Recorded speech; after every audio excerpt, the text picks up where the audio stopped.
Regarde ce qui t'effraie. Regarde ces invitations de ta destinée que tu refuses.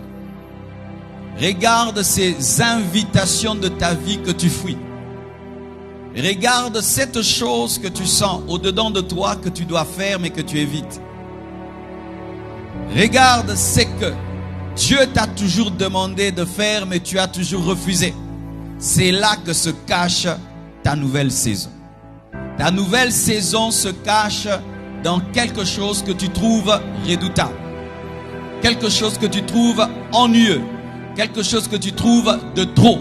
Quelque chose que tu trouves insupportable. Quelque chose qui t'exige de changer pour l'avoir. Quelque chose qui t'exige d'être un nouveau toi pour l'avoir. Quelque chose qui t'exige d'aller au-delà de tes limites pour l'avoir. C'est ce qui va changer ta vie. Osez faire ce qui vous effraie. Commencez à faire ce qui vous effraie. Commencez à affronter ce que vous fuyez et votre vie changera. L'homme est un paresseux. Nous sommes naturellement des paresseux.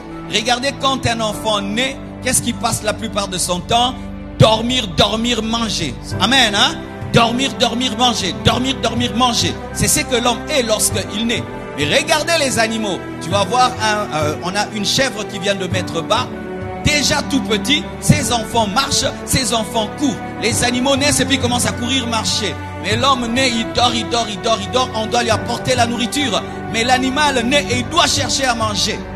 Et ainsi, cette paresse congénitale que nous avons nous amène à rester calme là où les choses vont bien.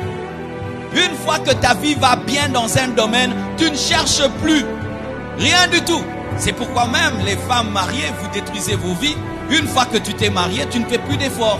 Tu ne fais plus d'efforts, tu te rends plus propre, tu ne te rends plus belle. Pourquoi? On t'a épousé. Tu vois, tu es maintenant dans ta zone de confort. C'est pourquoi il y a une kamikaze qui va te réveiller.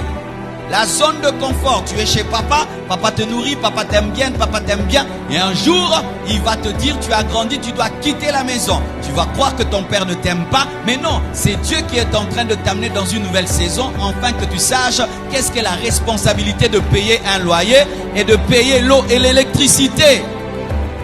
La zone de confort tue, et sachez que dans la vie, que tout ce qui ne grandit pas meurt.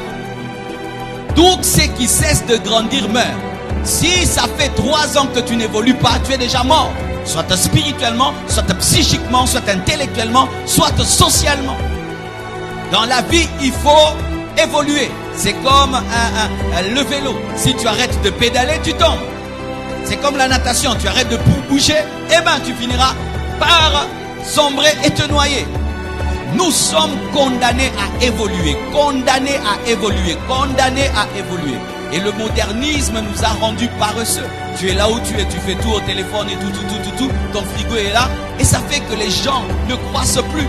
Mais avant, pour manger, il fallait courir. Il fallait suivre le gibier. Il fallait se protéger du froid. Aller dans des grottes. Maintenant, on a des maisons climatisées et chauffées. Et ça fait que nous devenons paresseux.